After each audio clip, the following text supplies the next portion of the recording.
Il existe un type de personne que le monde remarque rarement au premier regard. Elle ne parle pas fort, elle n'interrompt pas, elle observe. Pendant que les autres remplissent le silence, elle l'écoute. Pendant que le monde court, elle s'arrête et pense.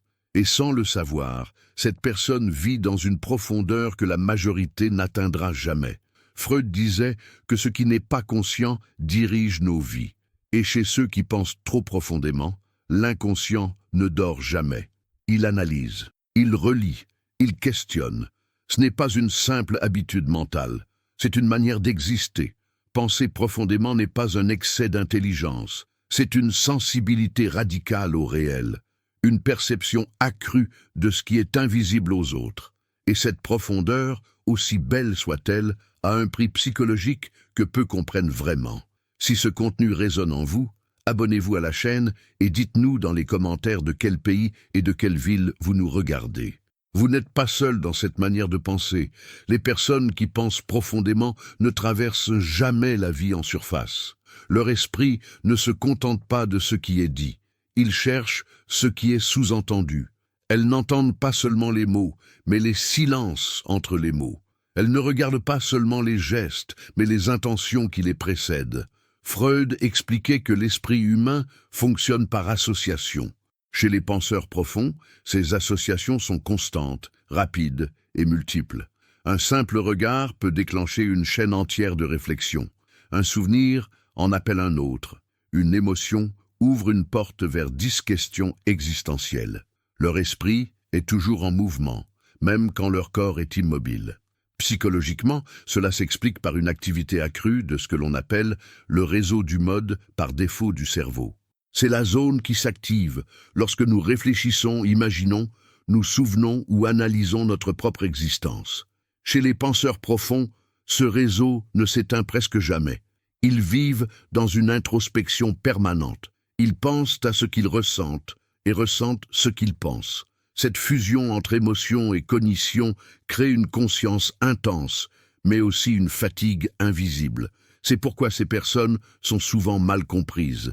On les décrit comme distantes, silencieuses, compliquées, mais en réalité elles sont simplement occupées à traiter une quantité d'informations internes que la majorité ignore. Là où d'autres réagissent, elles réfléchissent. Là où d'autres jugent, elles cherchent à comprendre.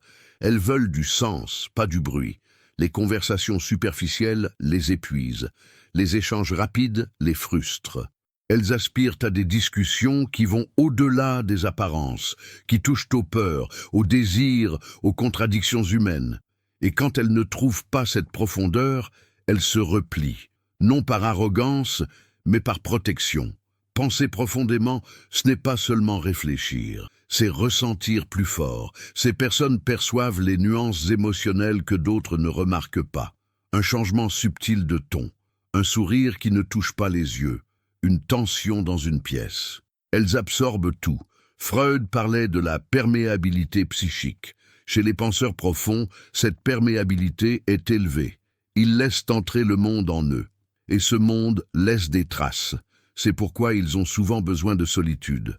Non pas parce qu'ils détestent les gens, mais parce que leur esprit a besoin de silence pour se réguler. La solitude est leur langue maternelle. C'est dans le calme qu'ils trient leurs pensées, qu'ils donnent un sens à leurs émotions. Sans cet espace, leur esprit devient saturé. Et quand il est saturé, il se transforme en rumination. Ils rejouent des scènes anciennes, ils analysent des conversations passées, ils se demandent ce qu'ils auraient dû dire ou ne pas dire, non par insécurité, mais par quête de cohérence. Leur esprit cherche des réponses là où il n'y en a pas toujours, et c'est là que la profondeur devient lourde. Freud expliquait que l'excès de pensée peut devenir une défense, une manière d'éviter de ressentir directement la douleur. En analysant tout, on garde une distance émotionnelle. Certains penseurs profonds utilisent l'intellect comme un refuge. Ils comprennent leurs émotions au lieu de les vivre pleinement. Ils décortiquent l'amour au lieu de s'y abandonner. Ils expliquent la peur au lieu de la traverser. Cela ne les rend pas froids, cela les rend prudents, car ressentir intensément pour eux peut être écrasant. Cette profondeur mentale crée aussi une relation particulière au temps. Les penseurs profonds vivent rarement uniquement dans le présent. Leur esprit voyage constamment entre le passé et l'avenir. Ils se souviennent avec intensité. Ils anticipent avec précision. Chaque décision est analysée sous plusieurs angles. Chaque choix ouvre un éventail de conséquences possibles. Cela peut les rendre indécis aux yeux des autres. Mais en réalité, ils voient simplement plus loin. Là où d'autres voient une option, eux en voient 10. Cette capacité à voir au-delà du visible est aussi ce qui rend les penseurs profonds incroyablement créatifs. Ils établissent des liens inattendus. Ils trouvent du sens là où il semble absent. Beaucoup d'artistes, d'écrivains, de philosophes partagent cette structure mentale. Leur esprit ne se satisfait pas des réponses simples. Il cherche l'essence. Freud lui-même était un penseur profond. Obsédé par ce qui se cache derrière les comportements humains, il savait que la surface ment, que la vérité se cache dans les couches inférieures de l'esprit. Mais dans un monde qui valorise la rapidité, la certitude et la productivité, cette profondeur est souvent perçue comme un défaut. Penser lentement est confondu avec hésiter. Se taire est interprété comme un manque de confiance. Complexifier est vu comme un problème. Alors les penseurs profonds apprennent à se réduire, à parler moins, à simplifier leurs idées, à cacher leur richesse intérieure pour s'adapter. Et ce camouflage psychologique a un coût. Ils se sentent incompris, isolés, étrangers dans un monde trop bruyant pour leur rythme intérieur. Ils ressentent souvent une solitude particulière, pas l'absence de personne, mais l'absence de résonance. Ils peuvent être entourés et se sentir seuls. Car ce qu'ils cherchent, ce n'est pas la présence, mais la compréhension. Ils veulent être vus au-delà des apparences. Et tant que cette reconnaissance n'existe pas, ils restent en retrait, observant, pensant, ressentant en silence. Mais cette profondeur n'est pas une erreur. Elle est une fonction essentielle de l'humanité. Les penseurs profonds sont ceux qui questionnent les évidences, qui refusent les réponses toutes faites, qui explorent les zones d'ombre. Ils rappellent au monde que la vie n'est pas faite pour être survolée, qu'elle mérite d'être ressentie, interrogée, comprise. Leur esprit est un lieu dense, parfois lourd, mais infiniment riche. Et pourtant, la grande leçon psychologique pour ceux qui pensent trop profondément n'est pas d'apprendre à penser plus, mais d'apprendre quand s'arrêter, d'accepter que tout ne peut pas être compris, que certaines choses doivent simplement être vécues. Freud disait que la guérison commence quand l'insight rencontre l'émotion, quand la compréhension cesse d'être une fuite et devient une intégration. C'est là que la profondeur cesse d'être un fardeau et devient une force. But there's a moment every deep thinker eventually reaches, a quiet crossroad. It happens when the mind finally asks itself a dangerous question. Is all this thinking bringing me closer to life or keeping me at a distance from it? Because depth, when unbalanced, can turn into withdrawal. Insight can become isolation. Awareness can quietly morph into avoidance. And the deep thinker, without noticing, can start living more in interpretation than in experience.